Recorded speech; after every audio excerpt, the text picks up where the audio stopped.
اگر قرآنی دم کرنے سے مریض بے ہوش ہو جائے یا مریض کو بہت زیادہ تکلیف ہو رہی ہو تو معالج کو کیا کرنا چاہیے؟ وہ دم بند کر دے یا دم کرتا رہے؟ وہ دم اپنا جو ہے پورا کرے، پھر اس کے بعد نا ایسے ہی گھر میں بیٹھ جائے آرام سے، فکر نہیں کرنا، اس کی طرف نہیں دیکھنا۔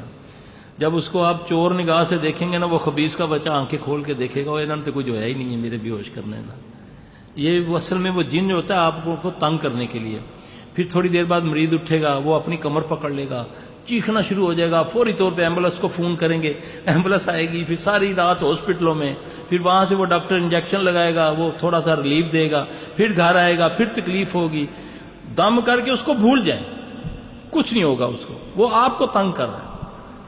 پھر جب ایک دو بار آپ ایسا کریں گے نا، موت تو آنی ہے نا، اسے اپنے ٹائم پہ آنا ہے۔ اگر بار بار وہ آپ کو اس طرح کر رہا ہے، آپ نے دم شروع کیا، مریض بے ہوش ہو گیا، اب بے ہوش ہوتا ہے تو اور زیادہ سارے گھر والے تنگ ہو جاتے ہیں، تو آپ اس کو چھوڑ کے اس کو بولیں لے آؤ، نہیں روٹی چھوٹی لے آؤ کھائیے، اللہ مالک ہے، اللہ ٹھیک کر دے گا۔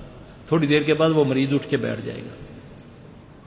کر کے دیکھیں، ہمارے پاس آتے ہیں نا، نیچے ایمبولینسوں میں لے کر آتے ہیں لوگ، وہ مریض چیخیں مارتا ہوتا ہے، کہتے ہیں سلفی صاحب دیکھ لو، کچھ نہیں ہوتا، بٹھا دو اس کو۔ اب وہ پھر خبیث آنکھیں کھول کے دیکھتا ہے کہ اتنے دال نکل دی، تھوڑی دیر کے بعد مریض اٹھ کے بیٹھ جاتا ہے الحمدللہ۔